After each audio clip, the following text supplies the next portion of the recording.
Okay, joining the program now is Peter Coy, and I've been reading Peter's commentaries, for many, many years, so way before he was with Bloomberg Business Week, and he's been there for quite some time. He's also appeared regularly. You see him on CNN, on Fox News Channel, MSNBC.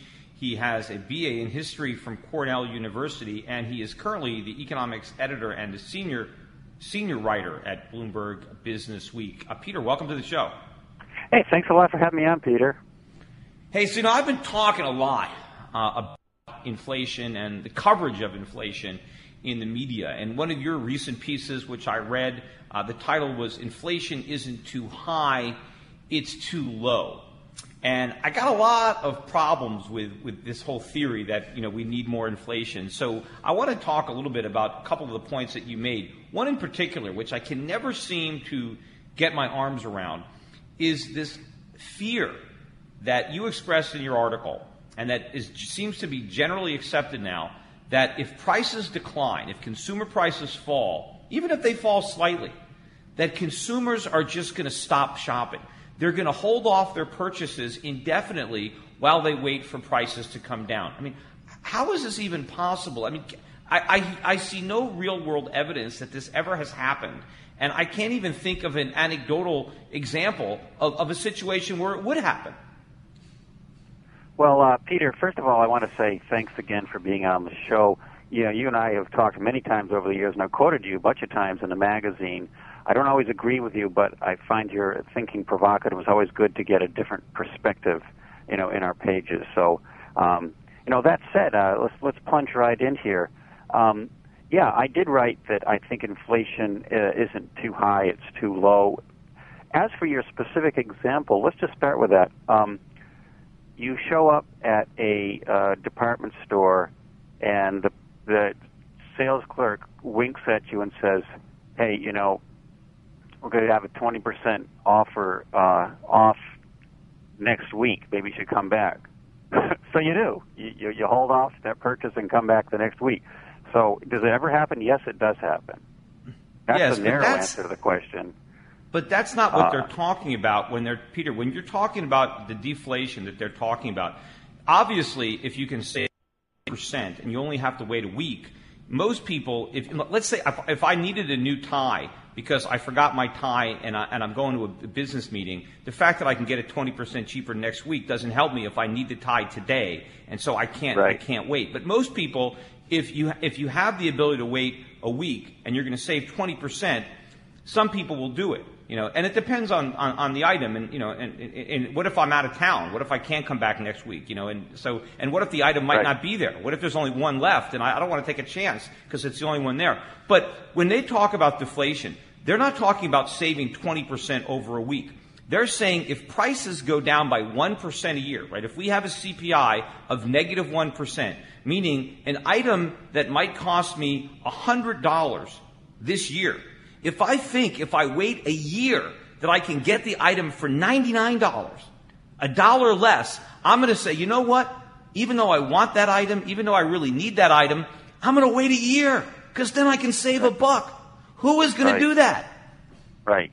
So that you're not going to see a lot of.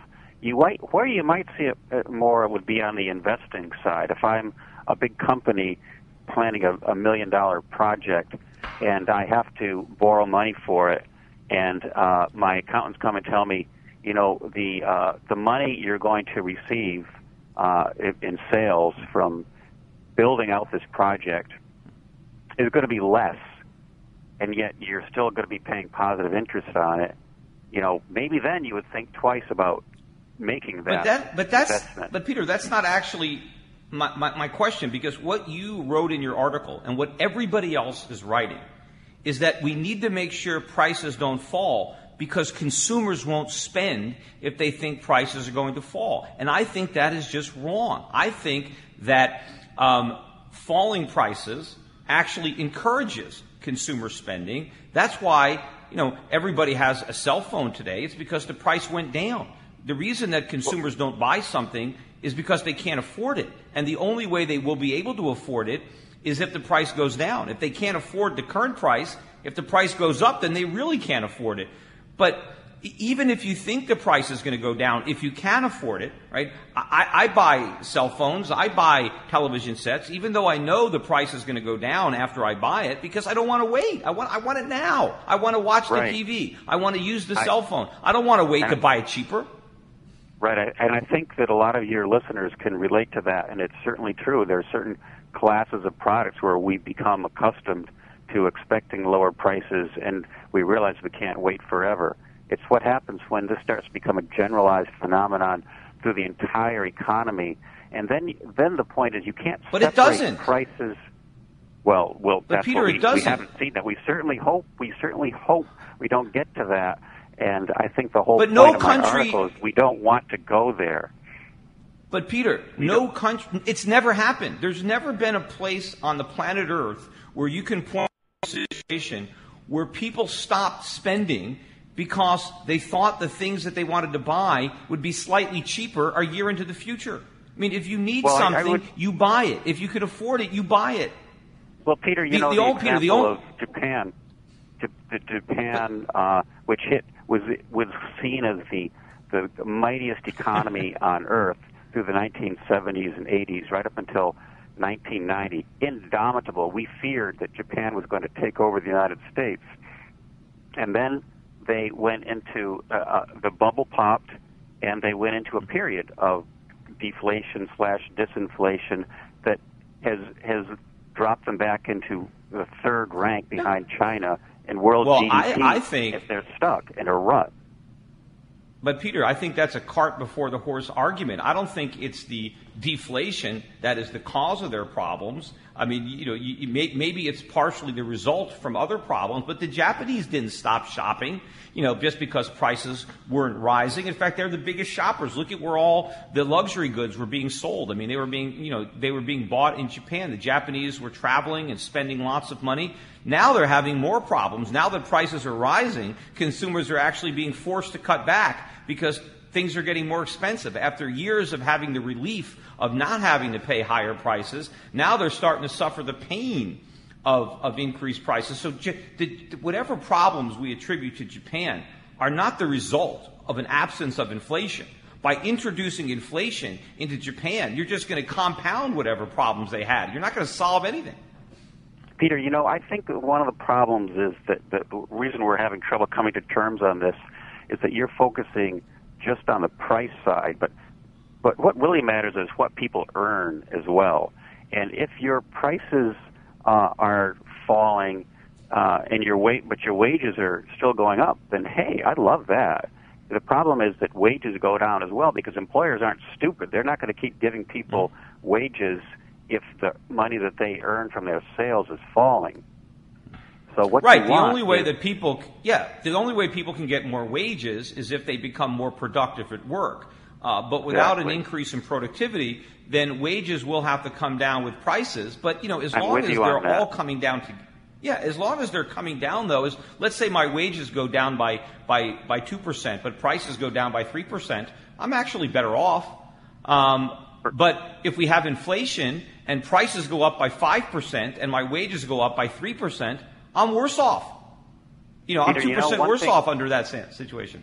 One thing I think that there's another, maybe even stronger argument for why deflation is risky, and we haven't talked about it yet, but it's crucial, and that's the interest rates. If you owe $1,000 and you think that's a sustainable amount of debt for you to carry, but then your wages start to fall, the bank doesn't say, oh, God, don't worry about it. Now you owe $900. You still owe that $1,000, but your wages are lower because of deflation. That's what pushes people into bankruptcy. Oh, yeah. I mean, Peter, I'm not going to argue with you here. I mean, this is a battle that has been going on since probably the beginning of money. Creditors and debtors are on opposite ends of this argument. If you're a creditor, you always want to be repaid in money of greater value.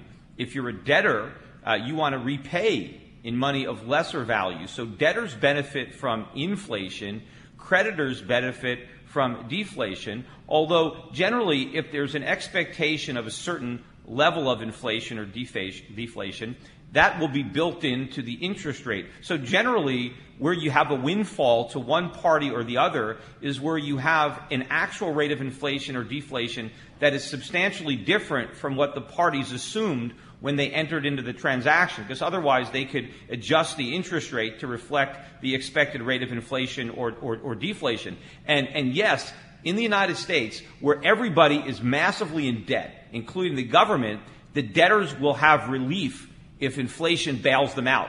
But that's not an argument that inflation is a good thing. It just allows the debtors to default on the creditors. So the debtors win and the creditors lose. Right. I would definitely not be in favor of sort of a surprise bout of inflation that, in effect, amounts to a confiscation from creditors. That's it might satisfy certain people for a certain amount of time, but it's not a healthy outcome. And we agree on that 100%.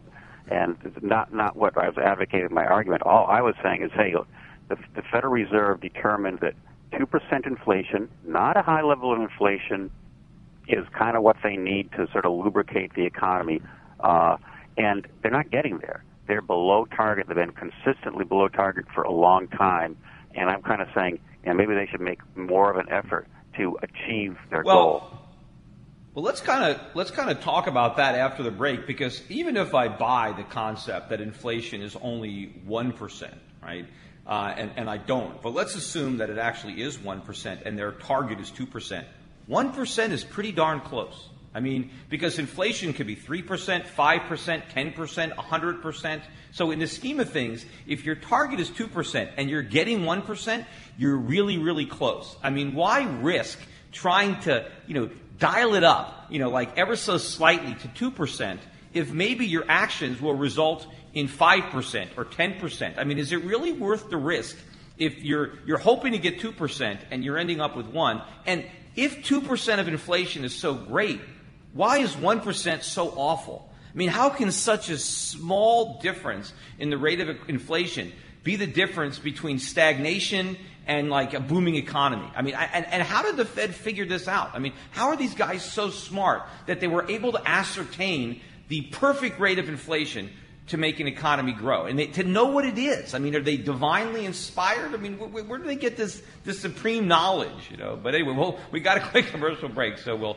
we'll try to answer these questions after we get back.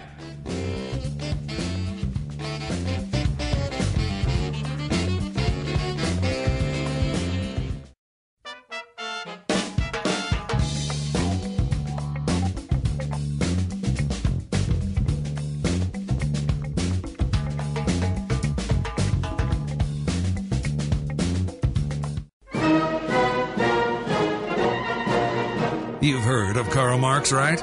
Well, now, meet his worst nightmare. This is The Peter Schiff Show. We're talking with Bloomberg Business Week columnist, economic editor, and senior writer Peter Coy. We're now talking about the idea of a 2% inflation target. And, Peter, you've got to remember, originally, when central banks introduced the concept of 2% inflation, it wasn't a target, it was a ceiling.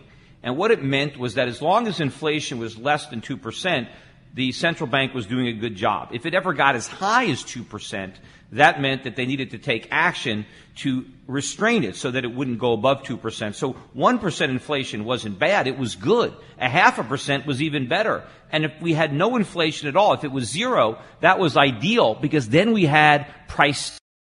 And they told us that price stability was what we needed. But now we're being told that price stability is bad, that stable prices are dangerous, and what we really need is 2% inflation at a minimum. So now what used to be a ceiling is now a target. I mean, when did all this happen anyway? How did this transform? Well, actually, the Federal Reserve did not have a published target for decades. You could only divine what they were up to by looking at sort of the entrails in the financial markets. Right. And but other countries had ceilings.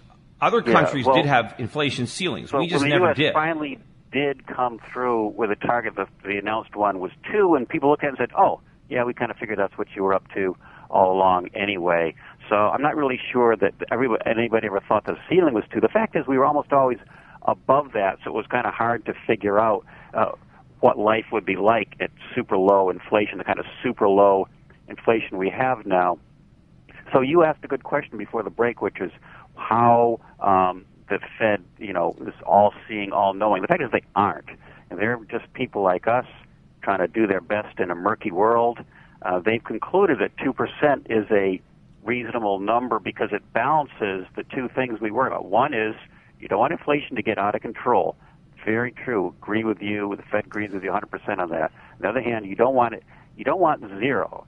And let me take just a moment to say why you don't like zero. It has a lot to do, I think, primarily with the fear that zero is just a step towards deflation. We talked before the break about why deflation is bad, but let me talk about why even but we didn't talk. We talked about why deflation was bad, but you couldn't give me any evidence that it was. I don't think it's bad.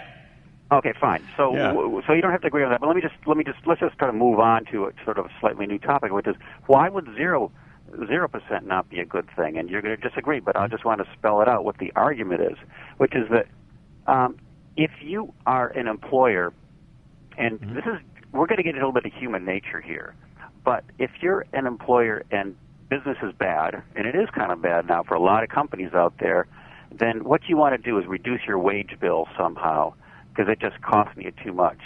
So what you'd like to do is be able to cut people's pay, but we know that everybody hates a pay cut. However, let's say inflation were 2% and you put through a 1% pay increase, well, effectively you've given people a pay cut, but it's kind of easier for them to bear. It's just as real as it is any other kind of pay cut, but it doesn't hurt them as much. Yeah, so I'm not really buying it because I know that employers are able, when times are tough, they can announce to their workers, look, we're having to scale back, we're having to cut pay 5% across the board, 10% across the board. This happens routinely. Where I will agree with you is certain types of employees, let's say minimum wage employees. The government won't let me reduce the pay of my minimum wage workers. That is illegal. So what inflation does do is reduce the minimum wage. But that doesn't mean the inflation is good. It just means that the minimum wage is bad.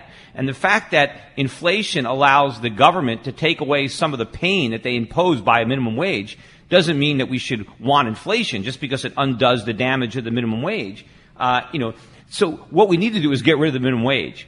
But this idea that employees are a bunch of idiots and they'll only accept a pay cut if it's through inflation as opposed to an actual reduction, people aren't that stupid.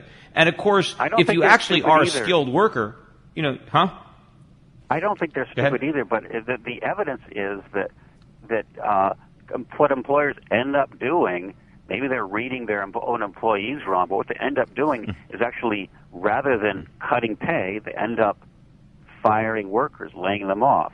And so that's because they can't cut the pay. People in our economy. Well, for minimum wage workers or for unionized workers where there's a union contract where you cannot reduce the pay, then that would be the case. But when you're talking about, at-will employees, no unions, above the minimum wage, people do get pay cuts. I mean, it happens all the time. But, how do you explain the 19th century? If we need inflation so badly to have economic growth, why did we have more economic growth in the 19th century when we had falling prices? Yeah, well, the 19th century, I don't want to go back to the 19th century. That was an era of terrible booms and busts, and the period were quite bad. But the overall standard of living for average Americans rose far faster during that century than during this century. And also you can look across the world at countries that when they had very low rates of inflation, like in Switzerland or in Singapore or Germany, they had their fastest rates of economic growth when inflation was practically non-existent. I mean, all these countries had inflation that was close to 0% for many, many years throughout their history. The biggest economic booms, occurred when they had the lowest rates of inflation. Well, we certainly don't have a boom going on now, and my thinking is we've gone through a bunch of years here. You and others said we're at risk of hyperinflation. The Fed needs to do everything it can to prevent hyperinflation, and instead we have inflation. I'm just looking at on my Bloomberg screen here, which I get free access to as a Bloomberg Businessweek employee. The inflation, the price increase in the consumer price index over the past year is 1.1%. It's been drifting downward rather than upward over the past 3 years. Peter, that's because the CPI is bogus. Prices are going up. Look at the cost of food. Look at the cost of energy, utilities. They're just not being reported. And, we got to run because we got a hard break. But, we don't have a booming economy. But it's not because of a lack of inflation. More inflation is just going to compound the misery for everybody. Hey, thanks for being our guest, Peter. Hour 2 of the Peter Schiff Show coming right up, and we will be right back.